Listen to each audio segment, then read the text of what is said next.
Okay mga kamats, mga kaibigan, welcome back to another content. God damn, god damn. Ayaw gumana ng aking soundboard. Okay, so ang pag-uusapan po natin ngayon ay ang 50,000 pesos worth na t-shirt ni Pio Balbuena. Akala ko nung una, joke lang to. Kasi nagva-viral siya sa mga hip-hop pages. Alam naman natin si Pio, ang kanyang background ay isa siyang rapper. Pero, and you know, he's a pretty good rapper. Pero, mas sumikat siya sa pagva-vlog, paggagawa ng content. At eto nga, yung kanyang brand na Tambay. Now, si Pio ay nag-post na pag nagka-t-shirt na yung Tambay, 50K isa din natin ibenta. 50,000 pieces? Why?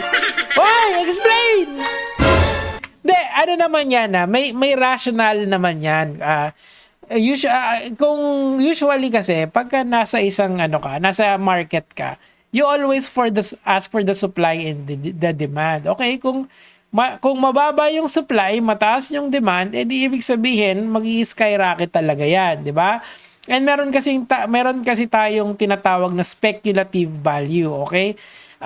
Kung na-try nyo mag-crypto, mag-stocks, or nag-invest ng mga bagay na tumataas and bumababa in value, may speculative value siya lagi. Now, eto yung speculative value ni Pio pag naglabas daw siya ng t-shirt, ng C-shirt. Pio naman. I mean si Pio kino-consider ko kasi at least Facebook friend si Pio. Pero yung mga ganito kasi, iniisip ko nagbibiro lang siya. Pero when I was trying to do a little bit of research dito, nakikita ko talaga na seryoso siya. Why naman? Ito, basahin na natin. Mas mura na yan kaysa sa mga 80 to 70k na t-shirt. Actually, meron naman mga ganyang t-shirt, yung mga luxury brand, di ba? Meron talagang ganyan kamamahal na t-shirt. And ito yung mga t-shirt talaga na sobrang sought after. Kasi si Pio kasi, he is in the market of scarcity, di ba? Kasi nga, ang isang kailangan mo sa supply and demand, di ba? Kailangan mababa yung supply, mataas yung demand. So, usually, tumataas ang value if there is a perceived scarcity na tinatawag. Ano to basic sa economics to di ba? So, ngayon, si Pio, ang ginagawa niya, he is trying to short his positions, or ibig sabihin, nag-create siya ng scarcity by making only limited amount of Tambay caps, ngayon naman t-shirt, di ba? Papasukin na nila yung luxury t-shirt competition. Alam mo ako, mas gusto kong bumili ng t-shirt na komportable. At saka kung ako talaga magkaka-merch ako, yung everyday t-shirt talaga na mura, lagi nyong nasosuot, and of course, alam mo yon, yung pwede kahit saan. Ako, inisip ko polo shirt yung polo shirt na di Cuello, para lalong-lalo na sa mga nagtatrabaho natin mga kamatis kaibigan, di ba? Yun dapat yung mindset natin di ba? Ito. Eto, alam ko madami namang maiinis dito sa post na to. Pero 'di ba, ang daming ganyan kamahal na t-shirt sa ibang bansa pero kaya nila. Nandun na kami, Pio. Pero kasi yung brand kasi nila is international. Yung sayo is local. So hindi mo pwedeng i-justify yung 50,000 na price kasi nga yung brand mo is a local brand na napaka-niche lang ng market. Yes, you're creating scarcity. Nandun na tayo. Limited lang yung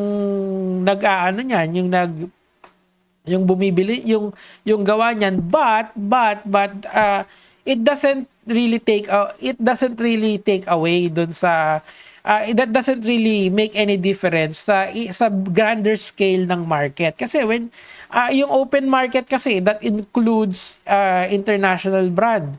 Ibig mo bang sabihin para kang Louis Vuitton? Para kang yung Stasi ba yun? Hindi kasi ako mga lods ako talaga. Simpleng tao lang talaga ako. Yes, kung may naririnig kayo na sometimes pumipera tayo, pero hindi tayo para bumili ng mga ganyang kamamahal na damit. 'Diba? Kaya ako talaga, mas gusto ko talaga yung live in moderation. 'Di ba lagi kong sinasabi sa inyo yun? Anyway, bakit hindi ba kaya ng Pilipino? Huwag mong idama yung pagka-Pilipino. Walang kinalaman yun. Huwag mong idama yung pagka-Pilipino. I mean, kunyari kasi nga kailangan establish brand ka na. Si Bench, pwedeng magganyan. Bakit? Si Bench kasi international si Bench di ba? Yung kunyari yung brand ni High Minds, pwede pa. Kaso si Tambay kasi napaka-niche lang ng market mo, bro. Gets mo? Yung mga fans, yung fan base mo yung number 1 dyan. And then, of course, yes, it's getting national recognition, pero iba pa rin yung international. It's not about pagiging Pilipino. Wag mo kaming idamay. Huwag mo kaming idamay, boy! Hindi ba kaya ng Tambay na makagawa ng ganyang produkto? Kaya naman. Kaso nga lang talaga, yung brand recognition ng pinag-uusapan natin. Tingnan natin yung mga, eto, sabi ni Pio, worldwide kasi yung brand ko, yan. Nagsimula din sila sa mababa. Yan. Exactly my point, di ba? Idol Pio, iba naman kasi yung value. Exactly. Dami. Kung may utak ka, alam mo, sagot sa tanong. Yan, si Omar Baliw, na mahiya kayo, pati mga eto, pag may perma ko, add 20k resale value, bali 70k na. I hope he's joking or being ironic. Kaso hindi talaga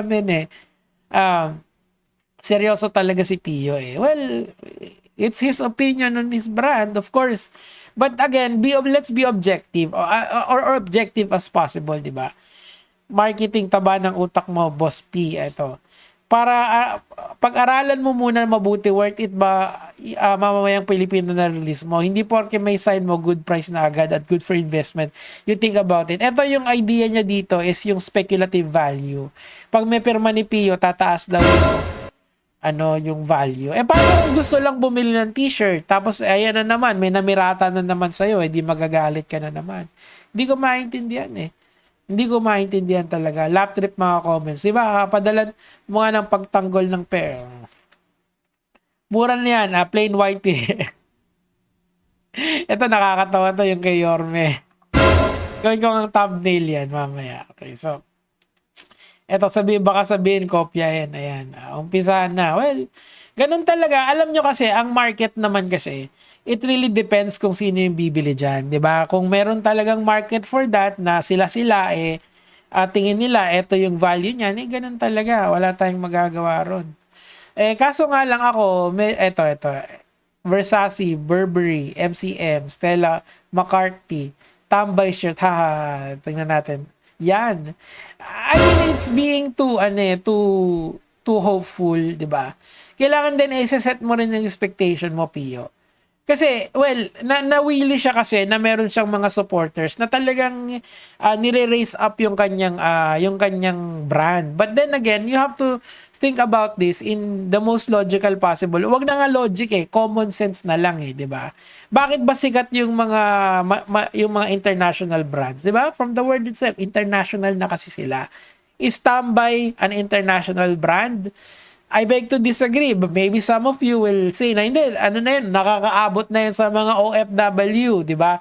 Yung mga malalaking tao ba, yung mga international celebrities ba, are they also wearing Tambay cap? Do they recognize ito? Di ba? Kasi may nagko-comment dito, baka nire-rage bait lang tayo ni Pio for content purposes. I don't think he is actually. I think he is really hopeful na gano'n nakalaki yung brand niya. I mean, you can hope for whatever it's worth, but I feel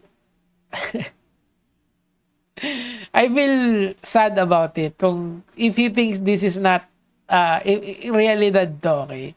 Eto, galing sa Today's Hip Hop. Tambay t-shirt for 50,000 pesos. Mas mura yan kesa okay? Kinwote lang nila dito.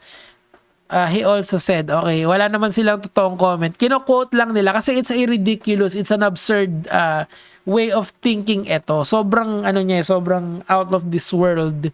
Well, wala namang masamang mangarap mga lods. Hindi yun yung point dito Ang point dito, maging realistic naman kayo. Especially, lalo na si Pio, maraming tumitingin at nakakakilala sa'yo na baka maging masyado silang hopeful. Kasi si Pio kasi is one of those people na malaki na yung platform nila. And kung ina-idol mo siya, mag-i-start ka rin ng ganyan. Same business model din. Kaso baka ma-disappoint ka. Kasi malaki na yung reach ni Pio to the point na local na national news na siya eh. And kaso nga lang, nandun pa rin siya sa circle ng mga Pilipino. 'Di ba? You have to prove it first na this is an international brand. If it's not, then well, naglolokohan tayo rito. Anyway,